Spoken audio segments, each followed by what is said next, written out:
Rachel Turner thought she was stepping into freedom after 11 years in prison. But Mark, the husband who vowed to wait for her, had been waiting for something far darker. 3 days after welcoming her home, he handed her divorce papers, exposing a shocking secret. His devotion had never been about love, but about revenge, humiliation, and control. Rachel Turner had the kind of life many envied. She was young, strikingly beautiful, and carried herself with the quiet confidence of someone who believed her future was secure. Growing up in a small town, she had always dreamed of escaping the ordinary and finding something bigger, something more meaningful. When she met Mark, a man a few years older with a steady job and a calm personality, she thought she had found her anchor. He was dependable, patient, and seemed completely devoted to her in a way she had never experienced before. Their wedding was small, but full of laughter, and everyone who attended agreed that they were the perfect match. Mark's eyes often lingered on her, as if she were the most precious thing in the world, and Rachel believed she had found her forever. They moved into a modest home on the edge of town, and life unfolded in a peaceful rhythm. Rachel decorated every corner with care, turning the house into a warm sanctuary, while Mark handled their bills and savings, planning for a family that they both dreamed of. Friends admired their bond, saying they were inseparable, and even strangers noticed the way Mark looked at Rachel with unwavering affection. To her, his love felt like a safety net, something unbreakable and constant.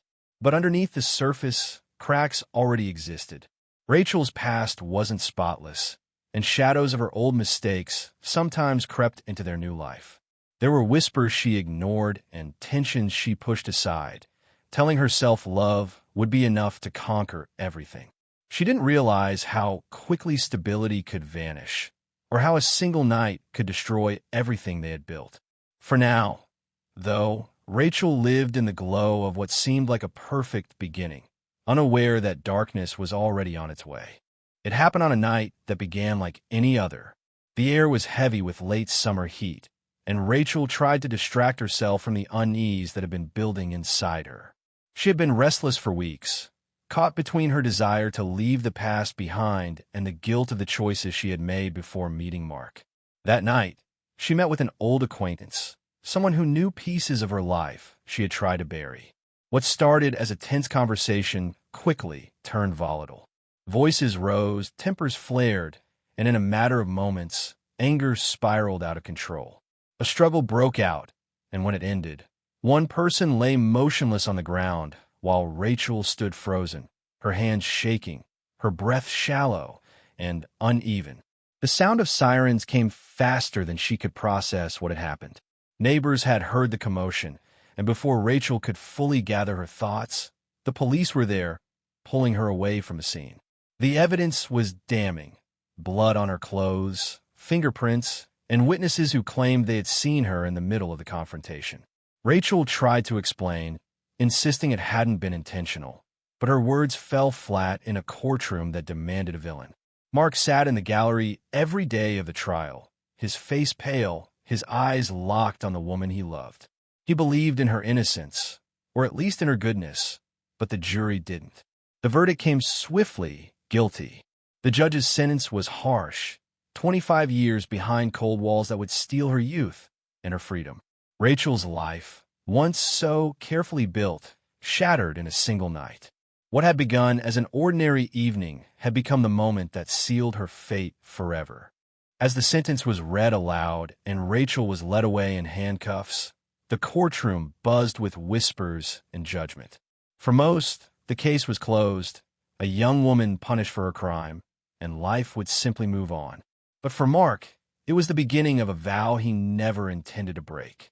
He sat motionless, his jaw tight, watching the love of his life disappear behind heavy doors. In that moment, he made a promise to wait. No matter how long it took, no matter how much it cost, he would stand by her side.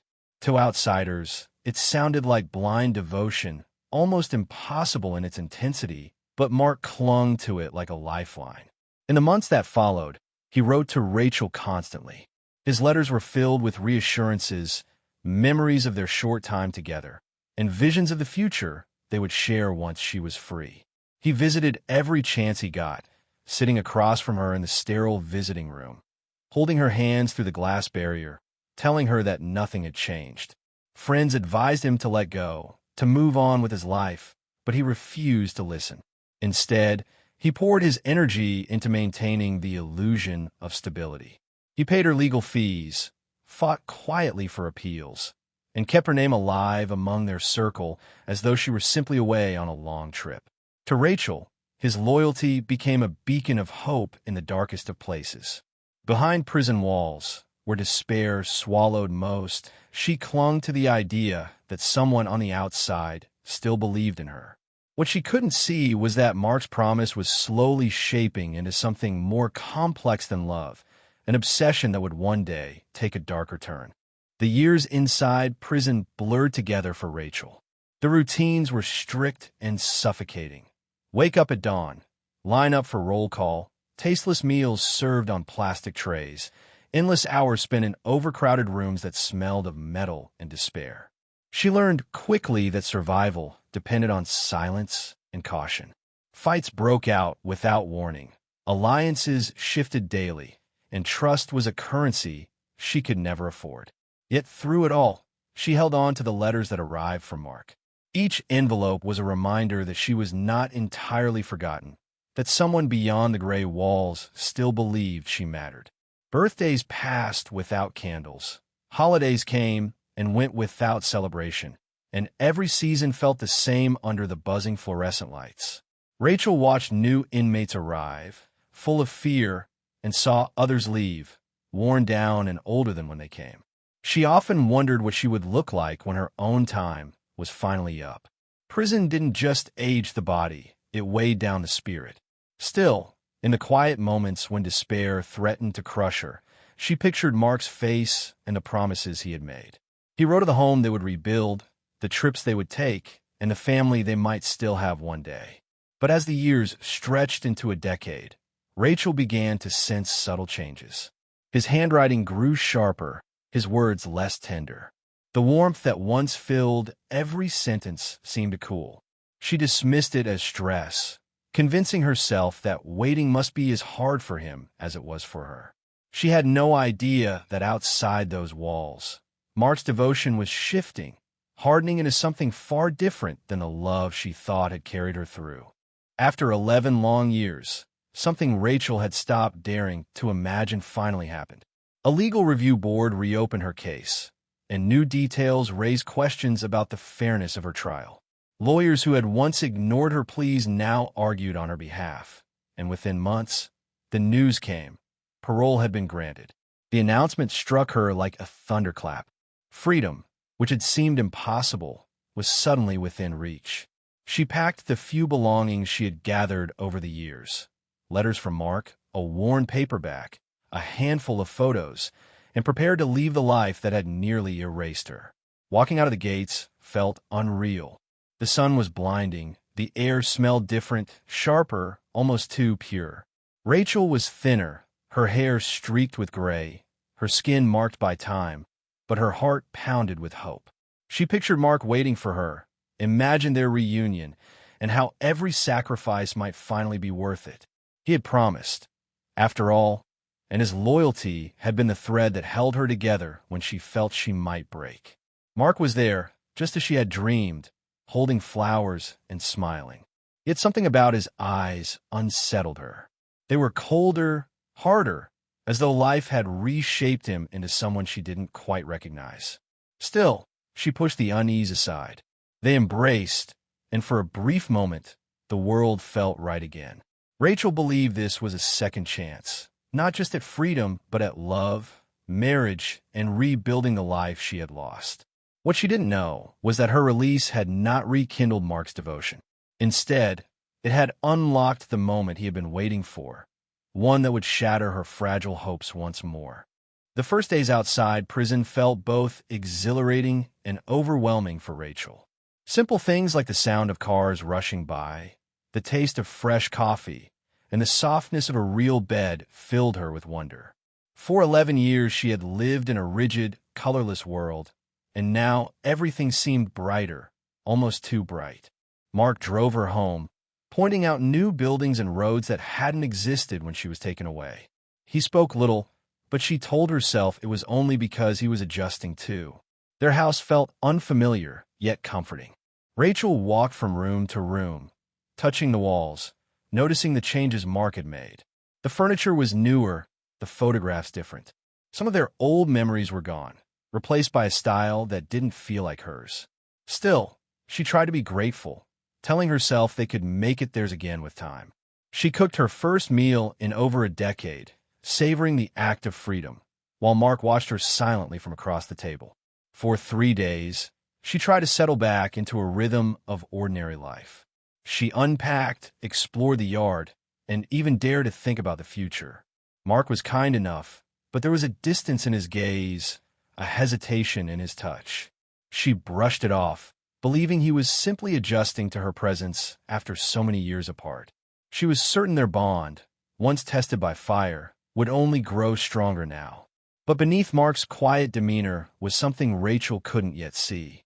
Each moment she cherished as a step toward healing was, for him, a countdown. He was waiting for the right moment to reveal the truth that would turn her fragile joy into despair. On the morning of the third day, Rachel woke to the smell of coffee and the soft hum of silence in the house. Mark was already gone for work, or so she thought. She wandered into the kitchen, enjoying the freedom of moving without permission, until her eyes landed on a stack of papers neatly placed on the table.